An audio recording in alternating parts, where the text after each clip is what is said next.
네, 몇 시간 전에 쓴 것 같은데 또 이렇게 올라오니까 또 좋네요. 어제 혹시 저녁 때 오셨던 분 계시면 한번 손 한번 들어보실래요? 아, 몇 분 없으셨네요. 그럼 혹시 어제 오셨다가 VIP 분들 중에 혹시 오늘 예배에도 오신 분 계세요? 한번 손 들어보실래요? 아, 예, 감사합니다. 네. 아, 정말 박수 치고 싶어요. 네. 아, 잠깐 기도하고 시작할게요. 사랑해 주님 감사합니다. 아버지, 어제 임마누엘 장로교회에서 너무나 큰 잔치가 벌어졌어요.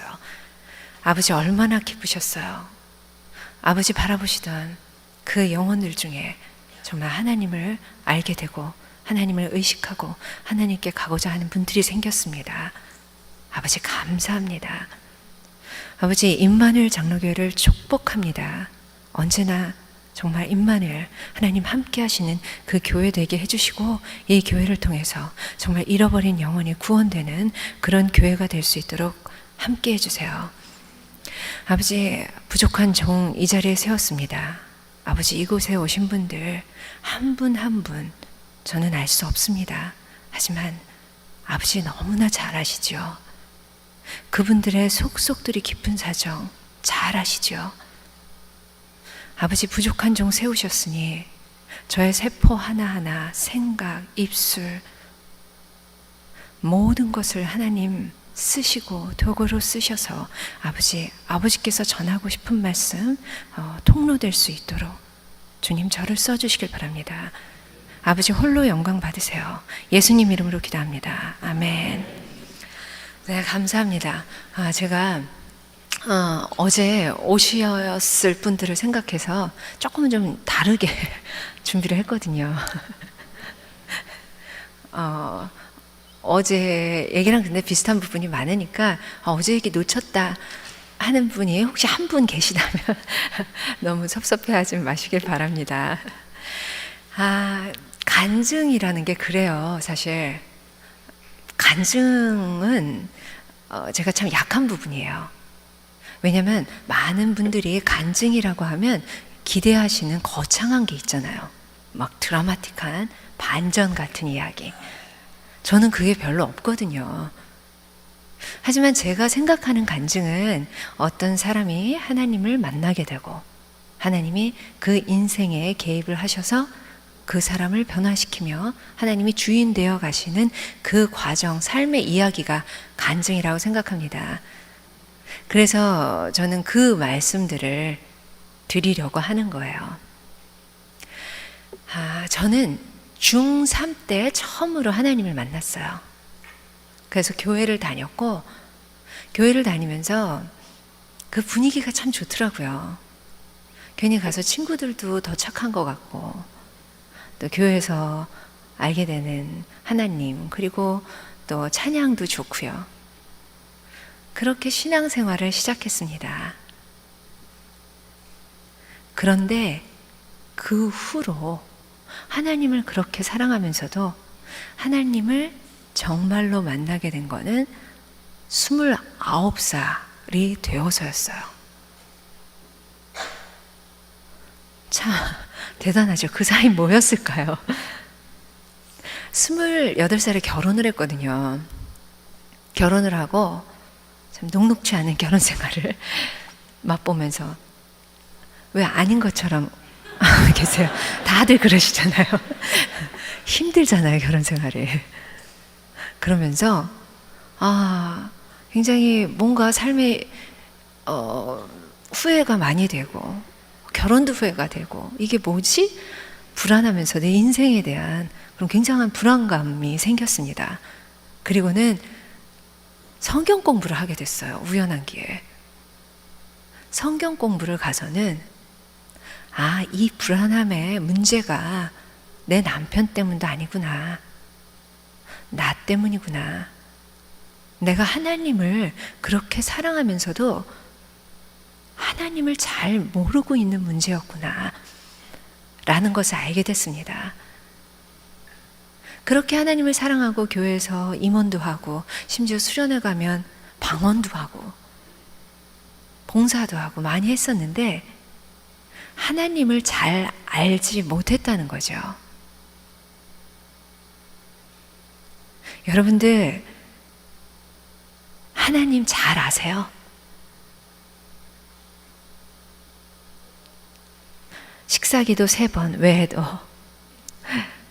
뭔가 갈급하거나 그럴 때 부르시는 하나님 아버지, 과연 실존하시는 그 하나님 아버지신가요?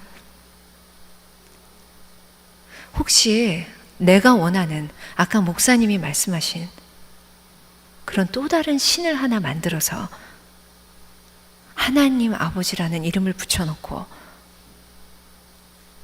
그야말로 내 포켓 속에 넣어두는 그런 또 다른 신을 혹시 만들고 계신 건 아닌가요? 여러분들 말씀을 읽으시나요? 저는 29살까지 안 읽었어요. 군데 교회에서 읽으라 그럴 때 읽고 수련회 가서 밥 먹기 위해서 암송하고 부분 성경을 들었지만 말씀도 듣고 했지만 제가 읽지를 않았어요. 저는 그때까지 하나님을 사랑을 하긴 했지만 알지를 못했던 거죠. 알지를 못하는데 사랑할 수 있을까요?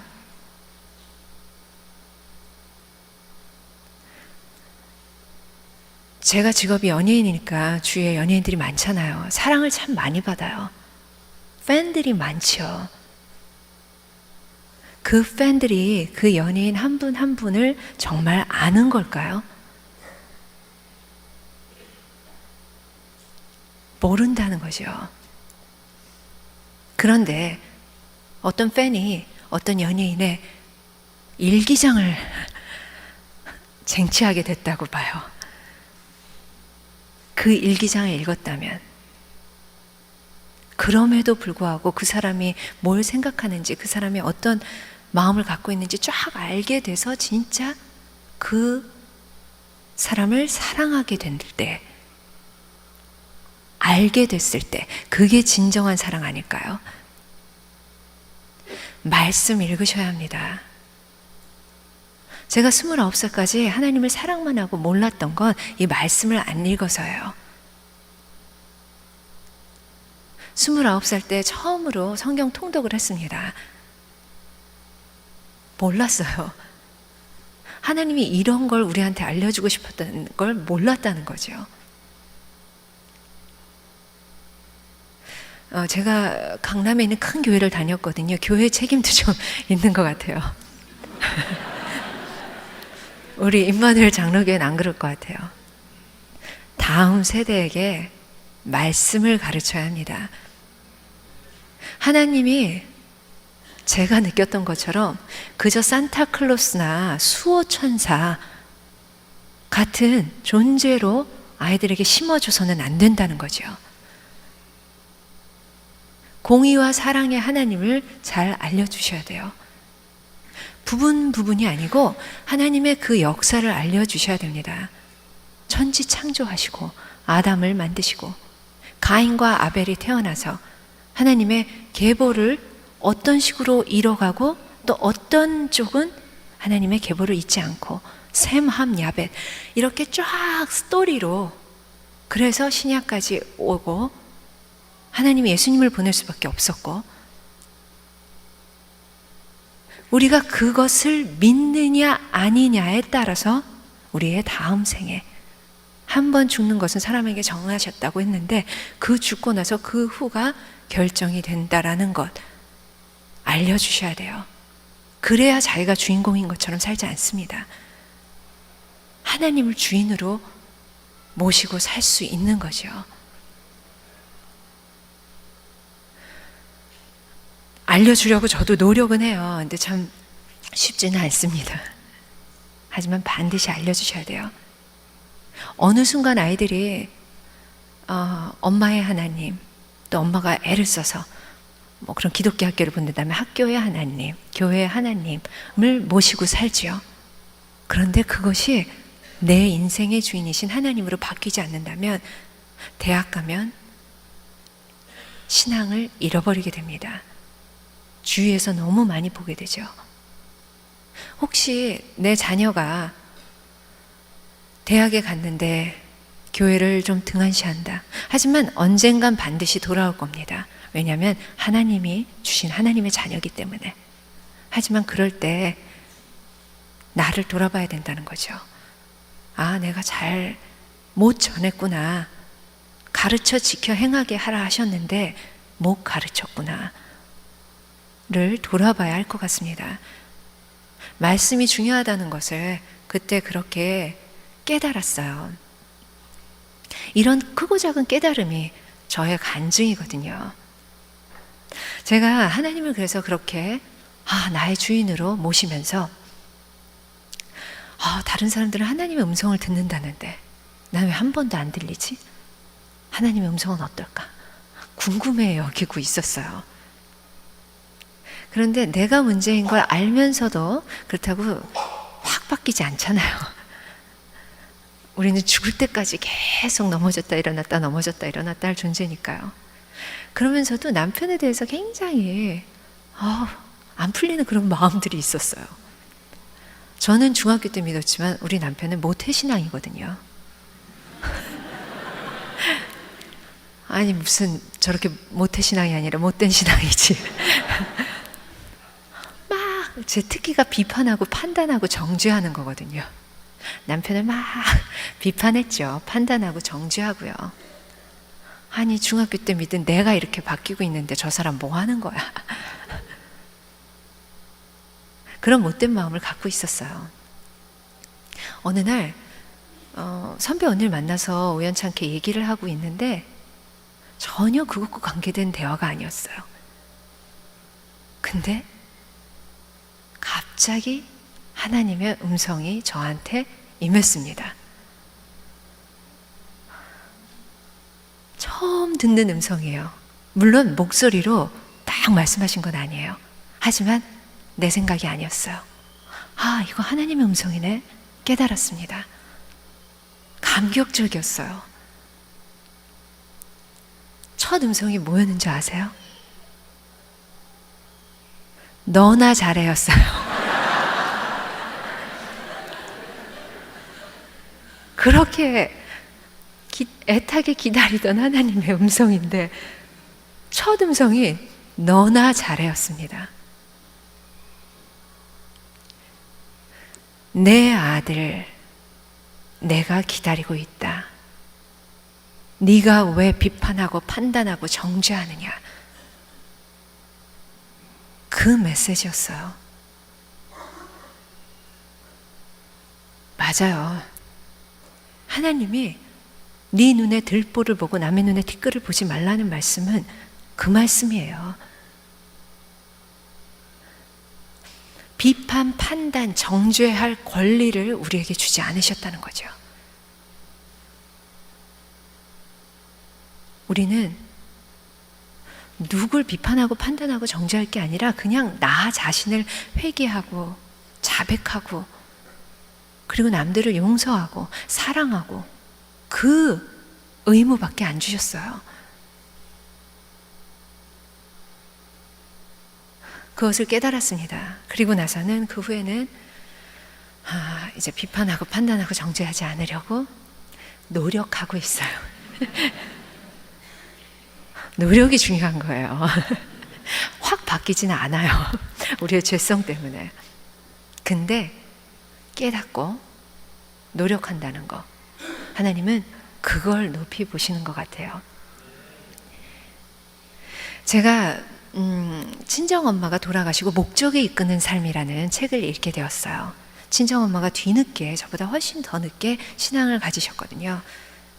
그리고 저에게 그 책을 함께 읽고 좀 얘기를 나누길 원하셨는데 제가 엄마 살아생전에 그 소원을 못 들어드리고 엄마 돌아가시고 나셔서 그 후에 그 책을 읽게 되었습니다. 그 책은 저에게 아주 중요한 깨달음을 주었어요. 여러분들은 다 알고 계신 얘기일 거예요. 보편적인 진리. 하나님이 날 목적이 있으셔서 만드셨네.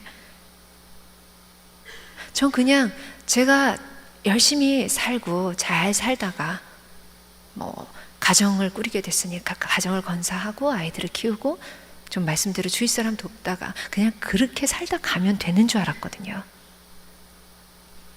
근데 그게 아니었다는 거죠.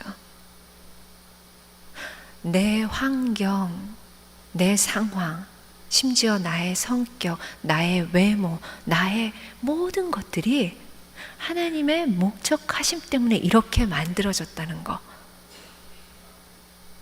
그 당연한 진리를 그 책을 읽고 깨달았습니다. 그랬더니 많은 뿌옇게 느껴지던 그런 그림들이 선명해졌어요. 엉켜있던 퍼즐이 딱 맞춰지는 그런 기분이었습니다. 제가 연기자잖아요. 저는 준비가 돼 있거든요. 큰 상을 주시면 이 영광을 하나님께 돌리겠습니다 하고 말할 준비가 돼 있었는데 한 번도 그럴 기회를 안 주셨어요. 왜지? 했었는데 책을 읽거나 알게 되었어요. 그것은 나의 직업이지만, 내가 죽을 때까지 갖고 갈 직업이지만 내 소명은 아니었구나. 하나님은 나를 다른 어떤 배우들은 연기를 목적하시고 만드셨을지 모르지만 나는 그게 아니었구나. 연기 때문에 날 만드신 게 아니구나. 다른 목적하심이 있구나를 깨닫게 되었습니다. 아, 그래서 그냥 내가 연기자로서 이 정도였구나. 하지만 유명은 해졌네. 나의 유명세가 필요하신가 보다 라는 생각을 갖게 되었어요. 궁금했지요, 참. 그 다음에는 어떤 길이 있을까? 여러분들께 질문을 좀 드릴게요. 마음속으로 대답하세요. 왜 사세요? 어떻게 사는 게 잘 사는 건지 알고 계신가요? 여러분들 뭐에 사로잡혀 사시나요? 내가 뭐에 사로잡혀 사는지 궁금하시면요, 내 스케줄표 그리고 카드 내역서를 보시면 알 수 있습니다. 거기에 답이 다 나와 있어요.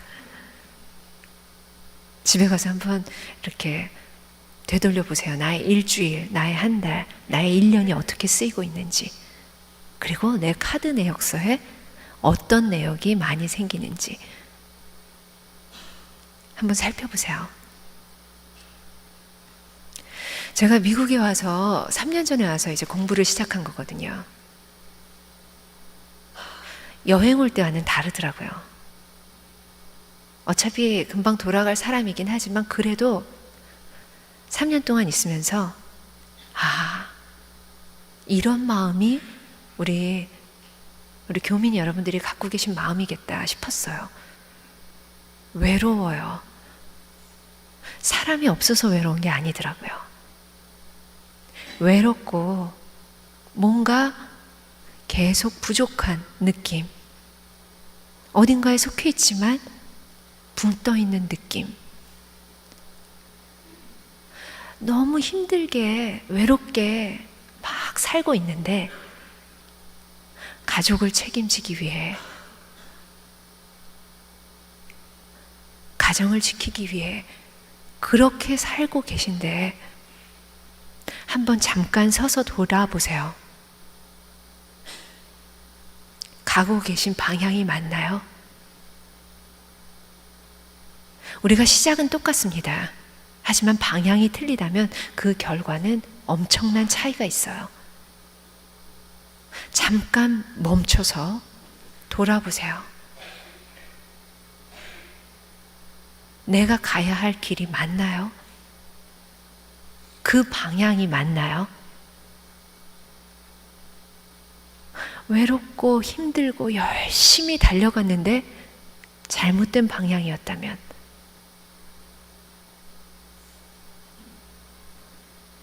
얼마나 슬픈 일이 될까요? 인생에 두 가지 길이 있다고 해요. 어떤 분들은 좁은 길, 넓은 길, 또 어떤 분은 오르막길, 내리막길. 다 맞지요. 저는 또 한 가지 더 보태고 싶습니다. 가고 싶은 길, 가야 하는 길이 있다고요. 목적이 이끄는 삶을 잊고 나서는 내가 이제까지 내가 가고 싶은 연기라는 길을 열심히 걸어왔구나. 내가 가고 싶은 길로, 내가 가고 싶은 방향대로 그렇게 살아왔구나. 이제는 가야 하는 길을 선택하고 싶다 라는 생각을 하게 되었습니다. 그리고 과연 내가 가야 하는 길이 무엇일까 의문을 갖게 되었죠.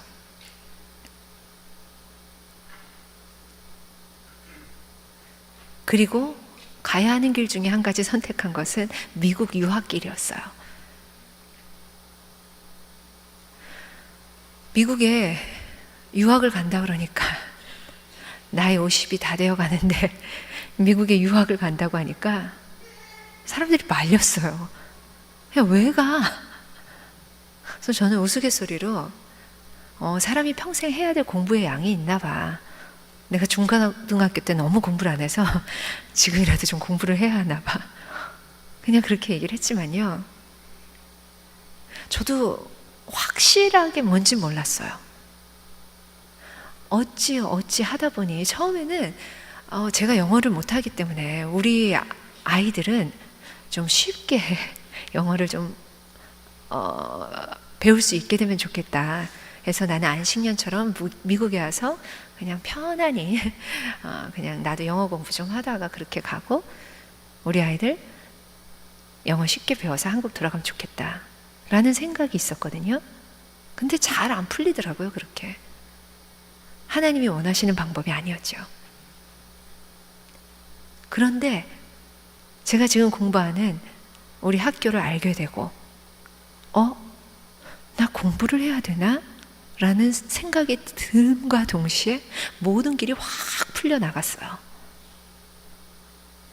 하나님은 상황으로도 반응하시잖아요. 그리고 이렇게 여기 오게 되었습니다. 두려웠어요. 한국에서는 제가 일이 있고 하니까 제 살림을 도와주는 도우미 아주머니도 계셨죠. 매번 나갈 때마다 운전해주는 매니저도 있죠. 근데 여기 오면 다 제가 해야 되잖아요. 살림도 제가 해야 되고 미국은 라이드의 나라인데 라이드 얼마나 많이 해야 돼요. 육체적으로 정말 힘들더라고요. 가기 전부터 조금씩 두려운 마음이 있었는데 제가 하나님의 은혜라는 찬양을 참 좋아하거든요. 매일 아침 큐티할 때마다 그 찬양 부르면서 왔어요. 나 주저함 없이 그 땅을 밟음도 나를 붙드시는 하나님의 은혜. 그 찬양 때문에 왔어요. 그리고 3년이 지나면서 알게 됐죠. 나 와서 이 공부를 해야 됐었구나.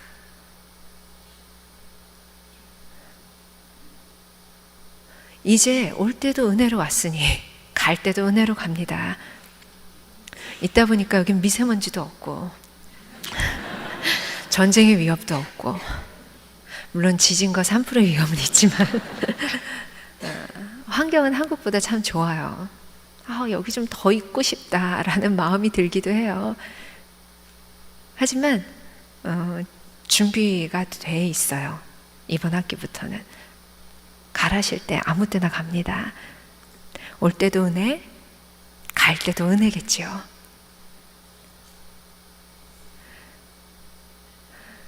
순종이 이런 것 같아요. 왜 해야 되는지 모르지만 그냥 일단 따랐을 때 그때는 모르는데 우리는 시간이 지나면 알 수 있습니다. 아, 이래서 그랬었구나. 그래서 그때 그랬었구나. 를 알 수가 있는 거죠. 제가 이제는 가야 하는 길을 가야겠다라는 생각을 하게 되고 기도를 했죠. 하나님, 저 왜 만드셨어요? 목적이 무엇인가요? 그냥 깨닫고 구할 뿐이었는데, 궁금해할 뿐이었는데, 하나님은 미리 태초부터 저를 위해 준비해 놓으셨겠죠. 우선 컴패션이라는 단체를 알게 됐습니다.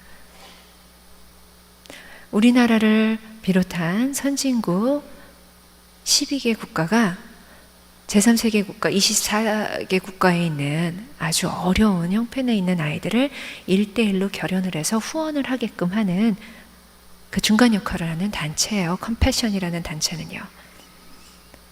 컴패션은 우리나라 1952년 전쟁 직후 굶어 죽고 얼어 죽는 그 아이들을 보고 마음을 가진 스완슨이라는 미국의 목사님이 만든 단체입니다. 그리고 나서 50년이 넘게 우리나라 전쟁 고아들을 도왔지요. 더 이상은 우리나라 아이들을 도울 필요가 없었어요.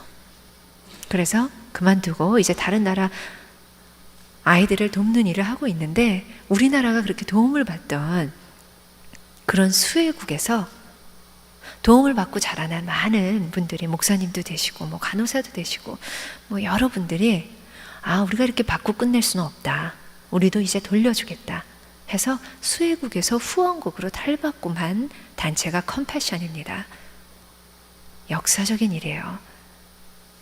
제가 컴패션 비전 트립을 여러 나라를 가면 항상 코리아를 얘기해요. 자기들도 한국처럼 되고 싶다고. 지금은 도움을 받고 있지만 도움을 주는 나라가 되게 되기를 기도한다고. 그런 단체입니다. 컴패션은 제가 하나님과 더 가까이 되고 하나님의 마음을 알게 되는데 저를 많이 도와준 그런 단체예요. 근데 저뿐만이 아니에요. 저희 남편이, 그 모태신앙을 갖고 있던 남편이 하나님을 알고, 저희 남편도 하나님을 사랑하지만 뭔가 아직 자신의 인생의 주인이라는 그런 느낌은 없었나 봐요. 근데 그걸 원하고 살고는 있었어요. 그래서 정말 하나님을 알고 싶어서, 예수님을 알고 싶어서 지저스라는 뮤지컬을 돈도 안 받고 예수님 역할을 하면서, 이렇게 되면 내가 진짜 찾을 수 있을까 해서 그런 뮤지컬도 하고, 미국에도 많이 왔었어요. 초대받아서 오고, 또 연예인이 한다고 퍼스트 클래스 태워주면서 그렇게 큰 홀에서 박수 받으면서 화려하게 공연을 했습니다. 그런데도 하나님을 잘 못 만나겠더래요. 모르겠더래요. 제가 컴패션을 먼저 하게 되고 우리 남편이 함께 하기를 참 원했거든요. 근데 말을 안 듣더라고요. 근데 제가 컴패션 활동하고 1년 후쯤에 제가 이제 매년 비전 트립을 가야겠다, 초창기에 그렇게 생각을 했었거든요. 근데 컴패션을 하고 1년 후에 비전 트립을 가야 되는데 너무 바빠진 거예요. 평생 해본 적도 없는 영화를 찍게 되고 너무너무 바쁜데, 비전 트립을 또 가려면 아이들을 두고 가정을 또 두고 며칠 또 가야 되잖아요. 우리 남편이 이제 그게 싫었던 거죠. 그래서 제가 잘 됐다 해서 내 대신 자기가 가라. 자기가 가서 사진 좀 찍어주고 컴패션이 어떤 단체인지 좀 알아봐라. 제가 1년마다 가겠다고 얘기는 했었고 굉장히 제가 그걸 중요하게 생각하는 건 알기 때문에 내 대신 내가 못 가니까 내가 아이들하고 있을 테니 가라는 말을 거절을 못 하겠었나 봐요. 정말 울며 겨자 먹기 식으로 너무너무 가기 싫은 걸 억지로 가더라고요. 우리 남편이 저와 다르게 낯을 많이 가려요. 새로운 사람들하고 이렇게 잘 적응하는 거 좋아하지 않거든요. 잘하지 못하는데 태어나서 처음 보는 사람들하고 그렇게 동인도로 비전 출입을 가야 되는 거예요. 그래도 사진도 찍어주러 연예인이 간다고 하니까 컴패션에서 다른 분들 목사님이랑은 다 이코노미를 타면서 남편은 비즈니스를 태워준 거예요. 근데 우리 남편은 자기 마일리지 써서 비즈니스 바로 뒤에 그분들이 앉아있다는 게 부담돼서 퍼스트 클래스로 옮겼어요. 그렇게 비전 트립을 갔습니다. 내가 최대한 저분들과 덜 마주치리라. 동인도 남편이 목 디스크가 있는데 이렇게 딱 90도 절대 안 꺾이는 의자를 타고 달달달달 거리면서 동인도 오지에 컴패션 프로젝트에 속한 아이들을 만나러 가는 거예요. 벌레도 많죠. 우리 남편이 벌레 이런 거 싫어하거든요. 같이 갔던 한 집사님이 막 기도하셨대요. 저 벌레가 다 나한테 오게 해주세요, 하나님. 제가 좀 이렇게 미리 살짝 얘기를 해뒀었거든요. 그런데 이제 프로젝트에 도착하고 우리 남편도 저처럼 아이들은 좋아해요. 그래서 이왕 왔으니까 저 아이들하고 놀다 나가야겠다. 그리고 목사님이 아이들을 만나면 딴 거 없이 손을 잡고 얘기해 주라고. 하나님이 얼마나 널 사랑하는지, 네가 얼마나 특별한 존재인지, 이렇게 잘하고 있지만 하나님은 너에 대해서 특별한 계획을 갖고 있다. 이 얘기를 해주라는 말씀을 하셨대요. 그냥 그런 얘기나 해주자. 아이들이 막 달려오는데 동인도 아이들 얼마나 이뻐요. 그 중에 한 명 아이를 딱 손을 잡았대요. 그리고 나서 그 얘기를 해주려고 그러는데 그 잡은 손을 통해, 그 아이의 눈을 통해 하나님이 말씀을 해주셨습니다. 임보여야, 너 얼마나 그동안 외로웠니? 얼마나 힘들었니? 나를 만나러 이곳에 오기까지 40년이 걸렸구나. 내가 너를 사랑한다. 내가 너와 함께 있다. 그 아이에게 해주려고 했던 그 말들이 그 아이의 눈을 통해서 하나님이 부어주신 거예요. 그렇게 찾고 싶어서 화려하게 퍼스트 클래스 다니고 박수 받으면서 십자가 실제로 못 박히면서 예수님 흉내를 냈었는데 그때는 찾을 수 없던 그 하나님이 단지 그곳에 그 어린아이 한 명을 도와주고자 그것도 억지로 순종해서 갔는데 그곳에서 하나님이 만나 주셨습니다. 그리고는 바뀌었죠. 자신의 비즈니스 클래스 그 자리도 제일 나이 많은 분께 양보를 하고 이코노미를 타고 오고 여권을 받대요. 봤더니 너무 화려하게 촬영 다니고 여행 다닌 그런 좋은 곳들에 외국에만 도장이 쫙 찍혀 있더래요. 내가 이제는 그런 하나님이 마음을 갖고 계신 그 어린이들을 위해 찾아가기 위해 이 여권에 도장들이 찍히게 해야겠다 라고 그때 결심을 하고 여권이 지금 2번째 바뀌었는데 정말 그렇게 도장이 바뀌어졌어요. 물론 촬영도 있었지만 우리는 컴패션을 통해서 이렇게 자라났어요. 제가 컴패션 하면서 느낀 것은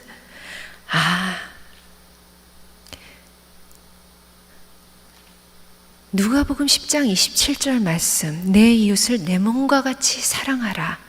이 명령은 내가 사랑하는 이웃을 위한 명령인 줄 알았는데 그게 아니구나 였습니다. 그 말씀의 비밀은 그게 아니었던 거예요.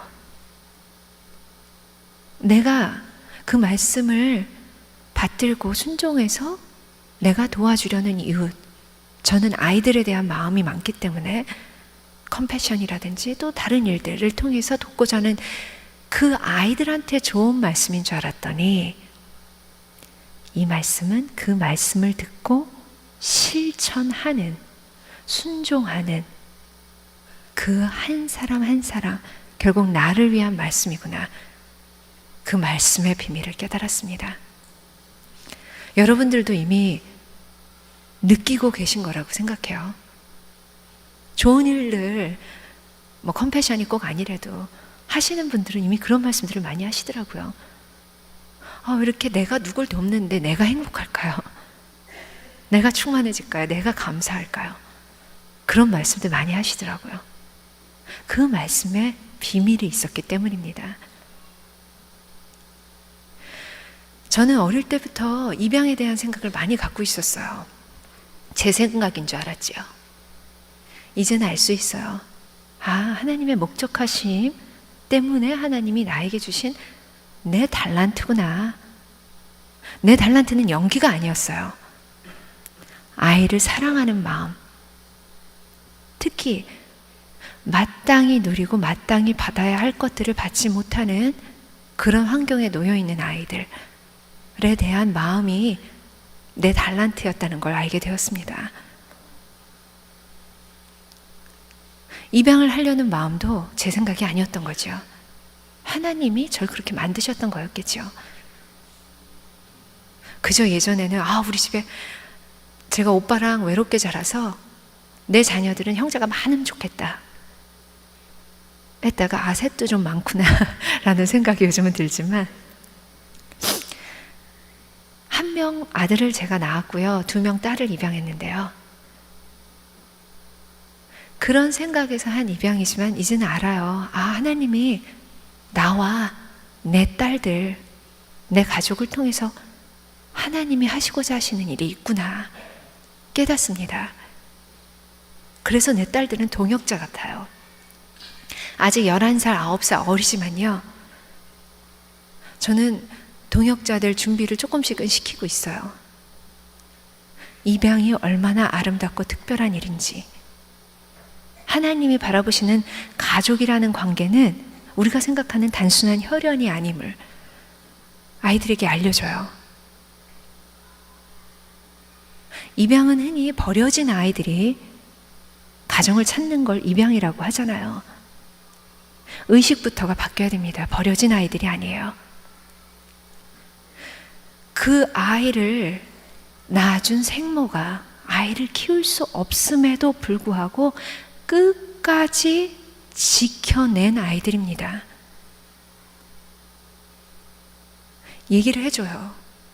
우리 예은아, 예진아, 니네 낳아준 엄마는 너희를 키울 수 없음에도 불구하고 많은 어려운 일이 있었을 텐데 끝까지 너희를 지켜서 태어나게 했고, 그래서 엄마 품에 오게 했어.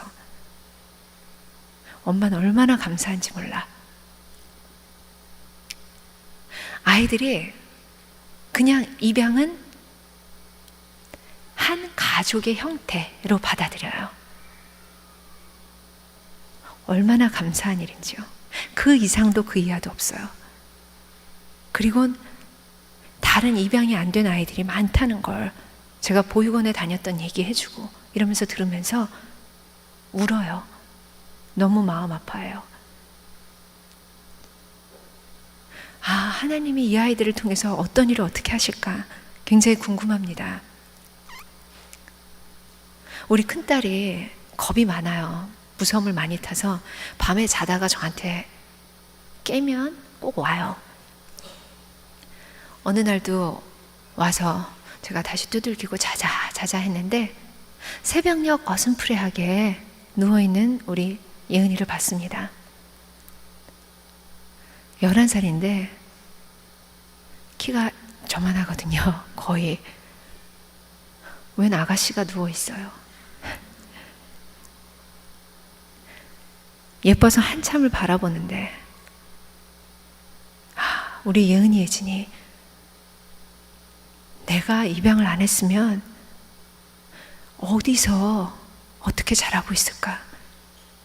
분명히 이 비슷한 모습으로 자라고 있을 텐데 어떻게 크고 있었을까? 내가 입양을 안 했었으면 어쩔 뻔했나? 너무 소름 끼치게 무섭더라고요. 그러면서 또 드는 생각은 우리 예은이, 예진이 처음에 봤을 때 복지원에 있을 때 그 옆에 많은 아이들이 누워 있었거든요. 왜 걔네들은 예은이, 예진이가 안 됐을까? 걔네는 지금 분명히 이만큼 자랐을 텐데 어딘가에서 어디서 어떻게 자라고 있을까? 입양은 선교예요. 그 아이들 사실 아기 때부터 복음을 전하면 전할 수 있어요. 심어줄기 쉬워요. 어른이 돼서 우리가 아무리 VIP 초청잔치를 하려고 해도 쉽지 않습니다. 근데 이미 그 아이들은 다 놓치고 있다는 거죠. 그 아이들 하나님 만나게 됐을까? 하나님 주인으로 모시는 삶을 살고 있을까? 생각하게 되었습니다. 너무 마음이 아팠어요. 제가 혼자 부흥회를 참 잘해요. 새벽에 울면서 부흥회했죠. 하나님, 제가 뭘 어떻게 할까요? 이 아이들을 위해서 뭘 할까요? 하고 한참 부흥회를 했습니다. 세상에는 너무나 많은 예은이, 예진이가 있어요.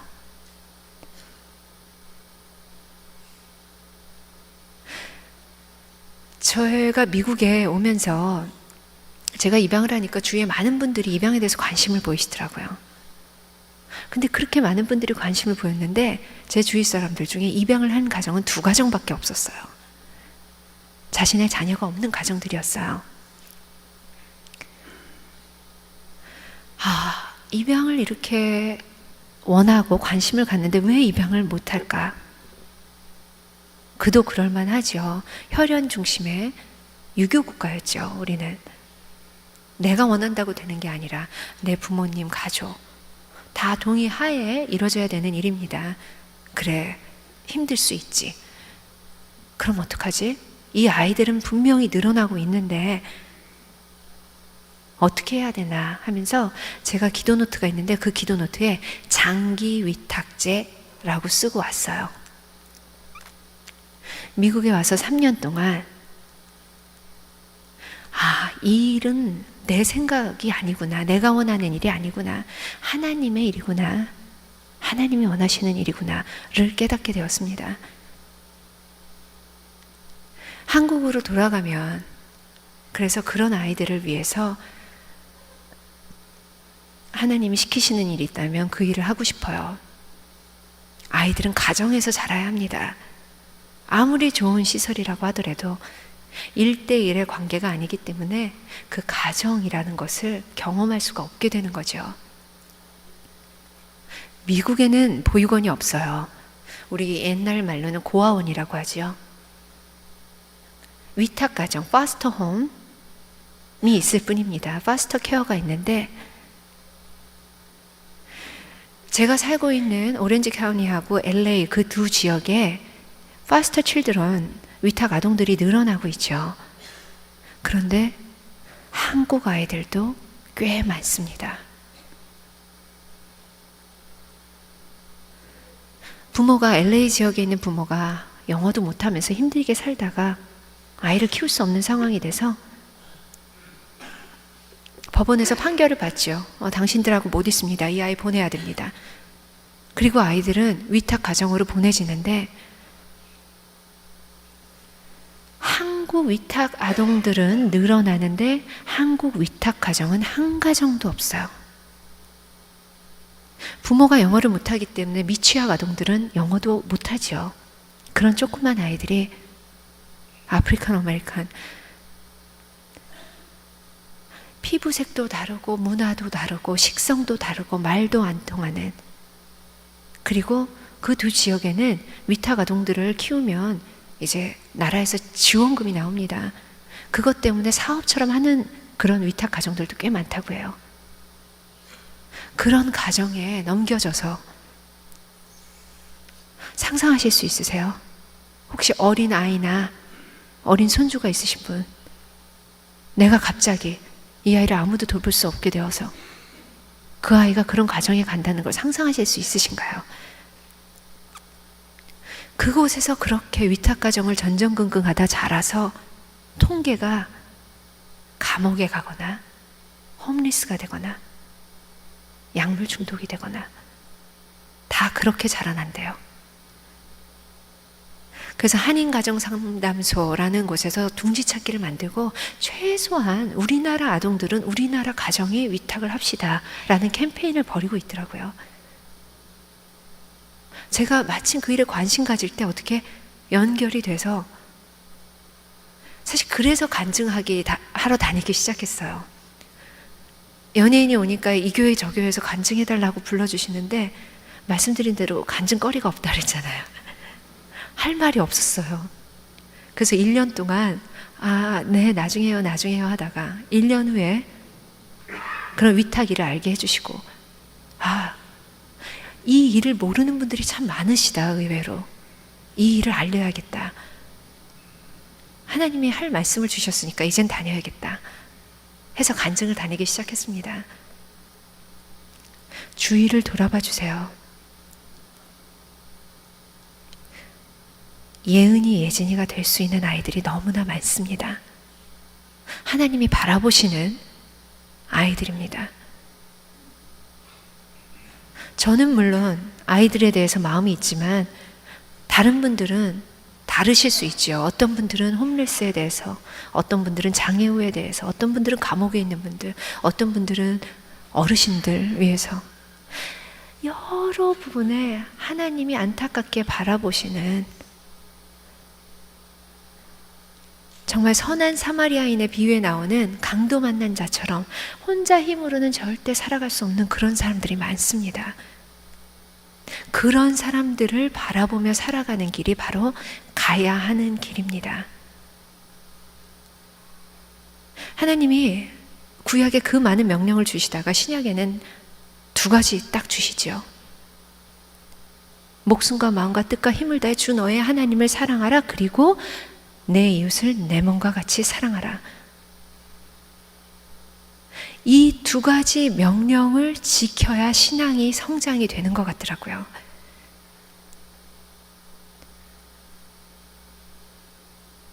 이 2가지가 명령입니다. 하나님께 다오 기도하고 계신가요? 응답받는 기도의 비결은요, 하나님의 뜻을, 마음을 구하는 기도입니다. 저는 반드시 그런 아동들이 가정을 경험하며 살게 될 거라고 생각해요. 내 대에는 안 될 수도 있겠죠. 왜냐하면 내 일이 아니고 하나님의 일이기 때문에. 제가 참여를 하느냐 안 하느냐는 그냥 제 선택이에요. 내가 참여를 했기 때문에 이 일이 이루어지고 내가 참여를 안 한다고 이 일이 안 이루어지는 것이 아니라는 거죠. 하나님은 그저 우리에게 기회를 주셨을 뿐이에요. 어떤 기회? 너 나의 이런 영광스러운 일에 함께 동참하지 않으련? 어떻게 보면 굉장히 감격스럽고 영광스러운 일입니다. 그 일에 동참을 할 것이냐 안 할 것이냐는 나의 선택인 거죠. 마리아에게, 동정녀 마리아에게 내가 너를 통해 구원자를 보내겠다 했을 때 마리아가 노 할 수도 있죠. 예수님이 안 오셨을까요?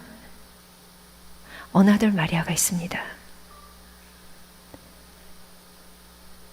예수님의 일, 하나님의 일은 반드시 이루어져요. 거기에 저는 참여할 수 있는 그런 아주 영광스러운 기회를 얻었을 뿐이에요. 도구구 통로지요. 여러분들이 다 그 하나님의 그 영광스러운 사역에 참여할 수 있는 한 분 한 분이 되시기를 기도합니다. 믿음에 대한 얘기를 좀 나누려고 해요. 우리는 하나님이 세상을 이처럼 사랑하사 독생자 아들을 보내주시고 목사님이 말씀하신 그 복음 믿겨지잖아요. 은혜로 받은 거잖아요. 어제 오셨던 우리 VIP 분들, 오늘 오신 분들 그렇고 다 은혜로 받으셨다고 생각합니다. 하지만 그 후에는 선택이 따르겠죠. 내가 택할 것인가? 지금 택할 것인가? 언제 택할 것인가?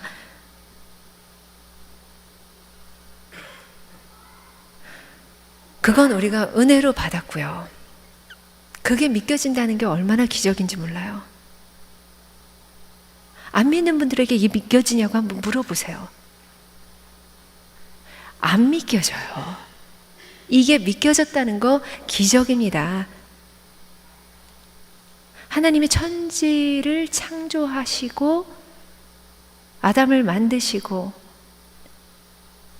정말 죄로 죽을 수밖에 없는 우리를 위하여 동정녀 마리아를 통해 예수님을 보내시고 본디오 빌라도에게 고난을 받아 십자가에 못 박혀 돌아가신 후 장사한 지 사흘 만에 죽은 자 가운데서 살아나시고 부활하시고 승천하시고 다시 오실 거, 이거 믿는 거, 이게 사도신경이잖아요. 이 사도신경 그냥 암송하지 마세요. 하나 곱씹으세요. 그 사도신경을 믿게 됐다는 건 엄청난 축복입니다. 아무 노력하지 않았는데, 우리가 전혀 자격이 없는데 하나님이 그저 주신 은혜라는 거지요. 사도신경은요, 하다 보면 눈물이 나야 돼요. 그 하나하나가 믿겨진다는 거에 정말 감격하셔야 됩니다. 그럼 그건 받은 은혜고, 저는 무엇을 믿느냐? 두 가지를 믿습니다. 내가 원하지 않고 내가 계획하지 않고 내가 받고 싶지 않은 그런 뭔가의 일이 생겼을 때, 왜지? 나를 돌아보죠. 내가 뭘 깨닫고 내가 뭘 자백하고 뭘 반성해야 될까? 그리고 그런 과정을 거친 후에 이 일을 허락하셨다면 하나님이 나를 얼마나 사랑하시는데, 나보다 나를 더 잘하시고 그 누구보다 나를 가장 사랑하시는 하나님이 나에게 허락하신 일이라면 이유가 있겠지 하는 나에 대한 하나님의 사랑을 믿습니다. 그걸 믿으셔야 돼요. 그래야 평안이 임합니다. 그리고 그게 하나님이 주시는 축복이에요. 축복을 달라고 기도하시나요? 어떤 축복을 달라고 기도하시나요? 세상 사람들이 원하는 그 행복, 그 복을 달라고 하나님께 기도하시나요? 우리가 그럼 뭐가 다를까요? 아시잖아요. 하나님을 믿는다고 축복만 오는 것이 아닙니다. 고난이 반드시 있습니다. 오히려 더 고난이 올 수도 있겠지요. 고난을 오지 않게, 고난을 피할 수 있게 기도해서는 안 되는 거겠죠. 그 고난 속에서도 하나님의 평안을 찾을 수 있게 기도하셔야 됩니다. 우리 아이들에게도 고난이 임하지 않기를 기도하지 마세요. 제가 우리 큰아들을 보면서 내가 정말 기도가 많이 부족했구나. 우리 아이 어릴 때 신앙이 이 정도가 아니었으니까 점점 자라고 있는 상황이니까 제 신앙도요. 그리고 그 아이가 하나님을 안다는 것만으로 너무 감사해요. 하지만 정말 자기 주인, 인생의 주인으로 하나님을 가장 사랑하는 아이로 그렇게 자라게 되기, 그 기도만 하거든요. 안타까워요. 이제 대학에 들어갔는데 자기가 경험해보지 못한 그런 많은 일들이 있죠. 제 눈에는 불보듯 빤하게 보이는 그런 길도 걸어가고 있습니다. 제가 그 기도를 해요. 하나님, 우리 아들에게 하나님, 그 자신에 대한 하나님의 사랑을 믿는 믿음을 주세요 하고 기도를 하죠. 그럴 때 하나님이 어느 날 그 믿음을 딱 주시기도 하시겠지만 그 믿음이 생길 상황을 먼저 주시기가 쉽다는 거죠. 그건 고난이 될 수도 있고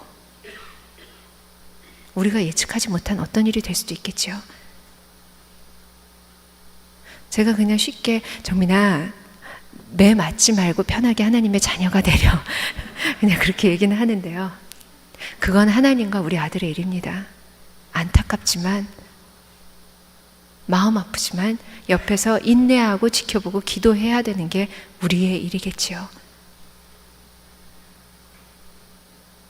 그 평안이 임합니다. 세상은 상상도 할 수 없는 평안이에요. 어리석다고 얘기할 수도 있고 미쳤다고 볼 수도 있는 거죠. 어떻게 저 지경에, 저 상황에 어떻게 저런 평안을 누리지? 하지만 그게 하나님의 축복입니다.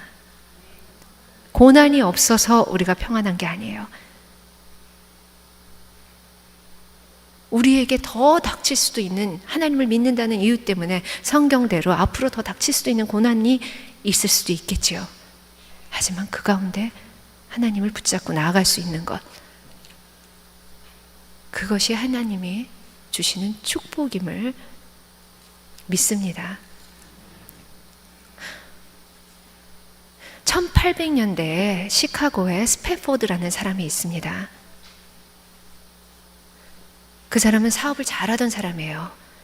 돈이 많은 부자였죠. 그런데 어느 날 사업체가 다 불타버립니다. 아내가 병이 생기고 딸 넷과 함께 그래서 여행을 가기로 해요. 그런데 자신이 섬기던 교회마저 불타버립니다. 그래서 이 일을 정리하고 가겠다. 딸 넷과 그리고 아픈 아내를 먼저 보내지요. 그런데 며칠 뒤에 전보를 받습니다. 아내로부터. 타고 가던 배가 바다 한가운데서 영국 배와 부딪혀서 전복이 되고 말지어 침몰합니다. Saved alone. 딸 넷은 다 죽게 되고 아픈 아내만 혼자 살게 되었다는 전보입니다. 스패포드는 아내를 데리러 다시 배에 오르죠. 유가족들이 탄 배가 바다 한가운데에 이르자 선장이 얘기합니다. 이곳에서 그 배가 침몰됐다고. 방에 들어가서 스패포드는 그때부터 하나님과 씨름을 합니다. 그 마음이 어떨지 상상이 가시죠. 울며 불며 기도합니다. 원망도 하고. 그렇게 꼬박 밤을 새우고 새벽녘에 그에게 그 누구도 이해할 수 없는 평안이 찾아듭니다. 그리고는 시 한 편을 씁니다. 그 시는 곡이 붙여져서 아주 유명한 찬송가가 돼요. 내 평생에 가는 길 순탄하여 늘 잔잔한 강 같든지 큰 풍파로 두렵고 무섭든지 나의 영혼은 늘 평안해. 그 찬양입니다. 큰 풍파로 두렵고 무서우신가요? 하나님이 함께 하십니다. 그것만 잊지 마세요. 하나님이 주시는 그 평안의 축복을 누리게 되시길 간절히 바랍니다. 또 한 가지 제가 믿는 것은 오늘이 될지 내일이 될지 1년 후가 될지 10년 후가 될지는 알 수 없지만 내가 하나님 앞에 독대할 날이, 독대할 순간이 있게 된다는 것, 그것을 믿습니다. 우리 믿는 사람들이 근데 마치 그날이 없는 것처럼 사는 분들도 참 많아요. 반드시 있습니다.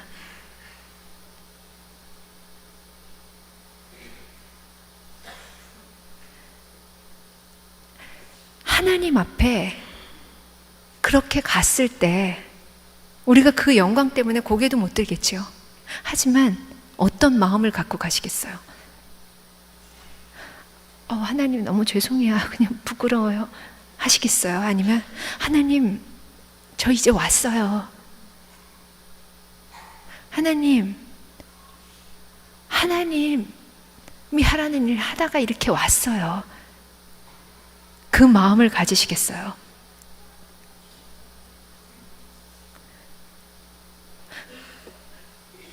하나님이 잘했다. 내 종아, 내 아들아, 내 딸아. 이 말씀을 듣게 된다면 얼마나 좋을까요? 그게 달란트의 비유입니다.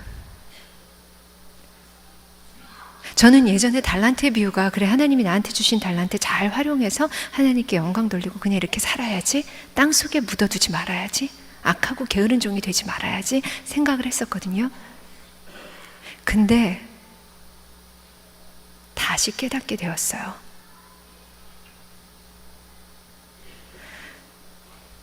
우리에게 주신 달란트 하나님이 다 주셨어요. 찾으셨는지 못 찾으셨는지는 모르겠어요. 주셨는데 그 달란트를 나를 위해 쓴다면 그건 땅속에 묻어두는 달란트가 됩니다. 어떻게 깨닫게 되었냐면 학교에서 수업 시간에 질문을 하셨거든요. 교수님이. 기독교 가치관에 대한 수업이었어요. 배에서 살아남으려면 1명, 9명 보트에 1명 탈 수 있다. 근데 제비를 뽑았더니 내가 뽑혔다. 그럼 어떻게 하겠느냐? 그래서 가족들은 어디 있나요? 가족들은 안전한 곳에 있다. 그럼 당연히 내가 억지로 그런 것도 아니고 제비 뽑혔으니까 가야지요. 많은 분들이 그렇게 대답했어요. 제비는 사람이 뽑아도 하나님이 그 의미를 두시는데 가서 가족들 만나고 그리고 또 하나님 일 열심히 해야지요. 그렇게 생각하고 왔거든요. 그랬더니 그럼 하나님이 말씀하신 성경 속에 그 의미는 나를 죽이고 그래서 그래도 이건 제비 뽑았는데 라는 생각을 했었습니다. 어느 날 예배 시간에 예배 시작되기 전에 기도하는데 불현듯 그 생각이 떠올랐어요. 그리고 알게 됐어요. 너무 울었습니다. 하나님, 정말 몰랐어요. 하나님 그 제비는 나 살라고 주신 게 아니었군요. 알 수 없지만 그때 하나님이 주시는 마음대로 내가 그 제비를 누군가에게 주어 그 누군가를 살리라고 저에게 주셨군요. 하나님 정말 몰랐어요. 죄송해요. 나 살라고 주셨는 줄 알았어요. 기도했습니다. 그게 달란트예요. 나 살라고 주신 게 아니라는 거죠. 그걸로 누군가를 살리려고 주신 겁니다. 그리고 내 달란트로 누군가를 살리지 못할 때는 그건 땅속에 묻어둔 달란트와 똑같습니다.